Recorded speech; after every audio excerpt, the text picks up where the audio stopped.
Assalamualaikum Pak. Waalaikumsalam Mohon warahmatullahi izin wabarakatuh. mengganggu waktunya Bapak.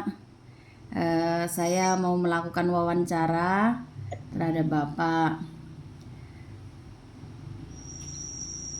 Ini Pak, di sini saya mendapat tugas dari perkuliahan tentang eksplorasi penyebab masalah yang ada di kelas saya.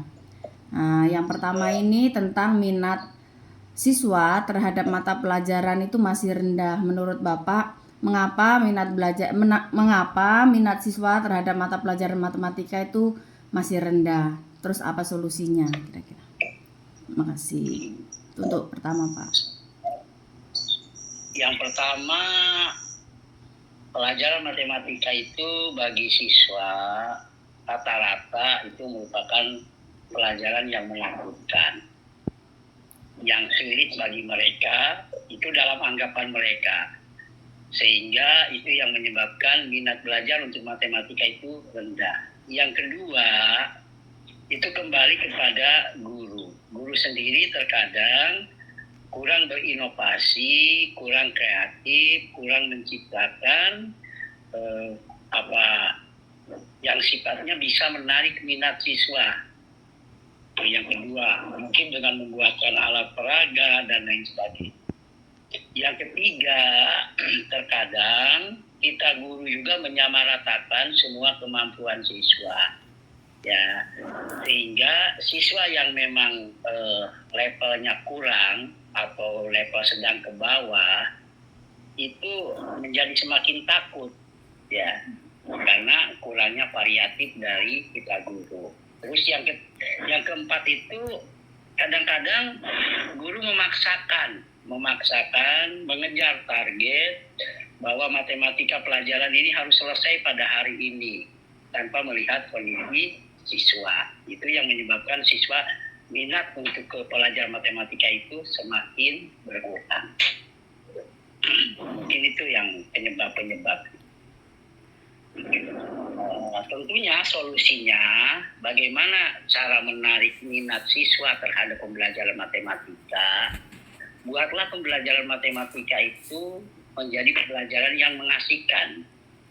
Kemudian yang kedua, tanamkan pemahaman kepada mereka bahwa matematika itu pelajaran yang nyata dalam kehidupan kita sehari-hari. Ya, karena kalau kita tidak paham atau anak-anak kita tidak paham matematika, dia akan mudah dibodohi oleh di lingkungannya. Contohnya begini, ya, anggap saja dia punya uang 1.000, ya, kalau seandainya kamu jajan 200, berapa kembaliannya? Ini kan real, ya, dalam kehidupan matematika, ya. Sehingga matematika itu menjadi suatu kebutuhan bagi mereka. Nah, terus yang berikutnya, berikanlah pembelajaran matematika materi yang sama tetapi dengan mungkin bobotnya yang berbeda sesuai dengan kemampuan siswa. Contoh pada pelajaran mungkin penarikan akar lah contohnya. Ya, boleh kita melakukan penarikan akar, kita lihat dulu. Kalau siswa di pembagian saja belum paham, kemudian kita berikan dengan penarikan akar, ya siswa tadi akan semakin lari, dia akan semakin takut. Jadi kembali ke konsep dasarnya. Terus hal yang berikutnya, siapkanlah setiap pembelajaran, siapkanlah alat peraga yang pas.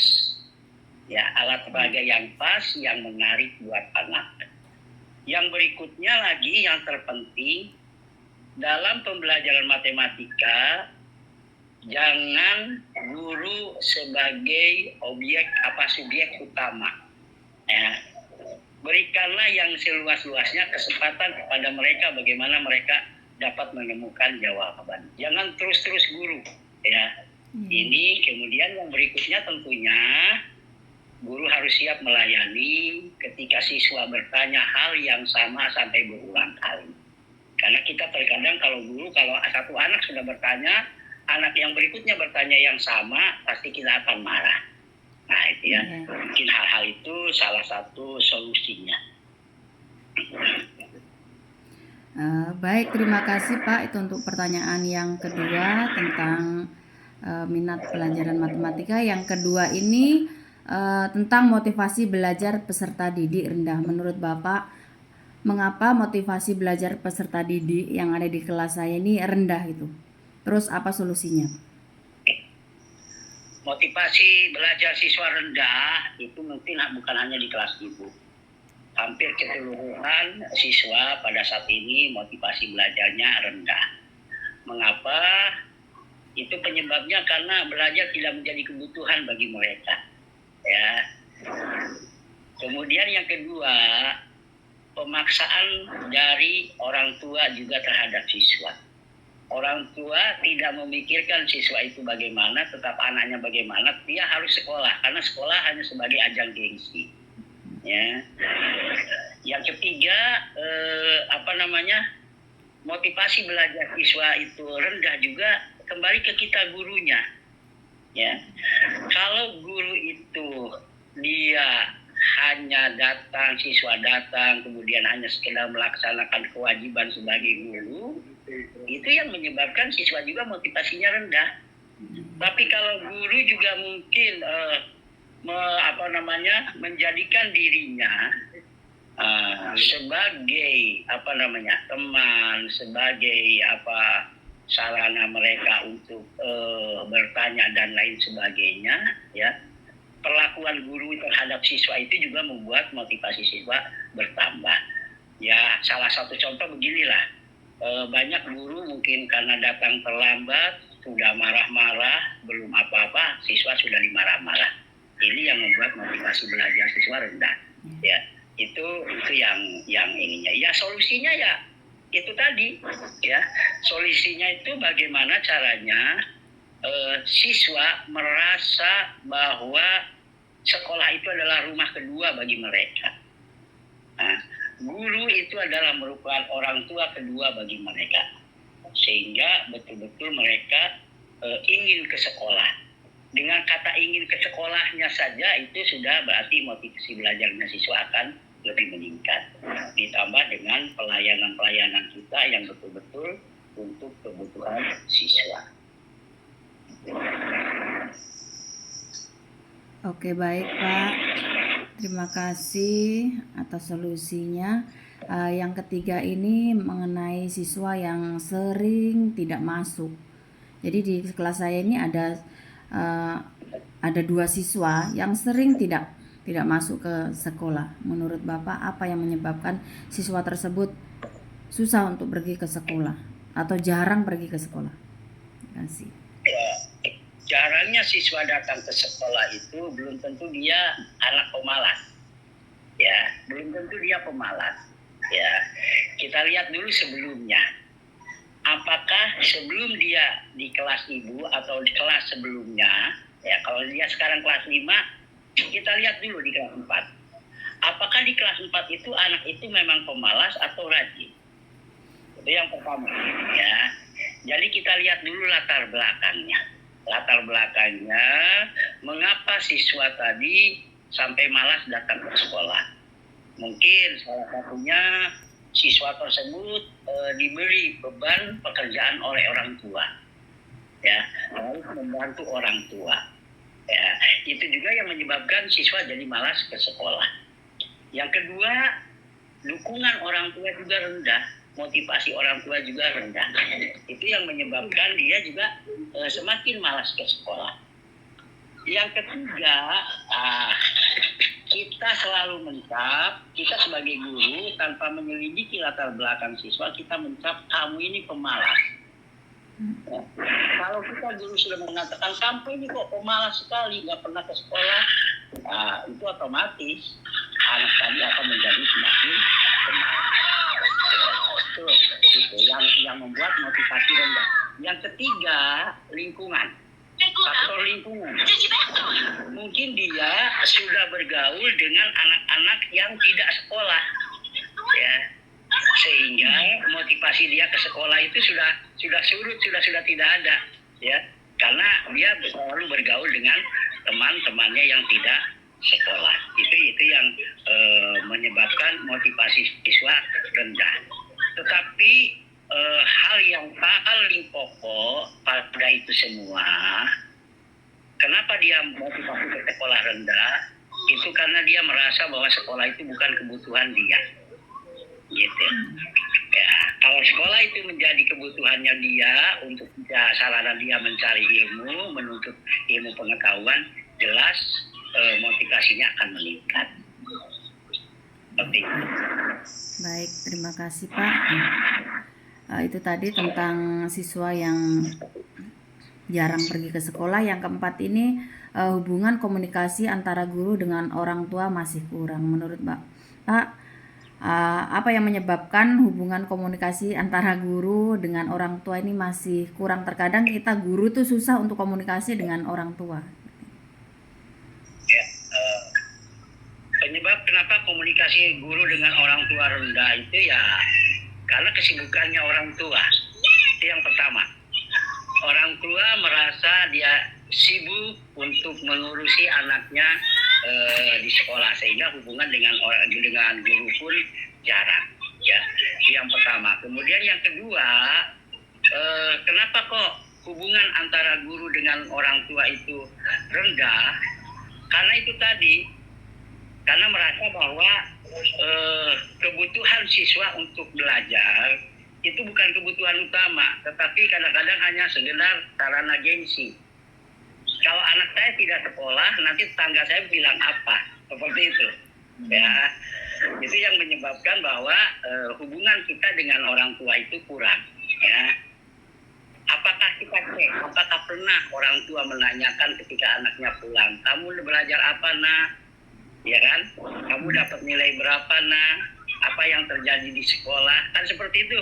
Nah, kalau sekarang orang tua peduli terhadap pendidikan anaknya, maka otomatis dengan sendirinya dia akan terbangun komunikasi yang baik dengan gurunya.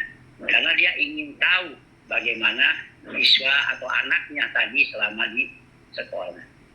Nah, tentunya untuk merespon hal ini, salah satu cara kita sebagai guru, ya, kita yang harus inisiatif.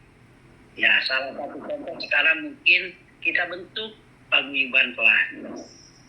Ya, bentuk paguyuban kelas, kemudian kita bikin program rutin pertemuan.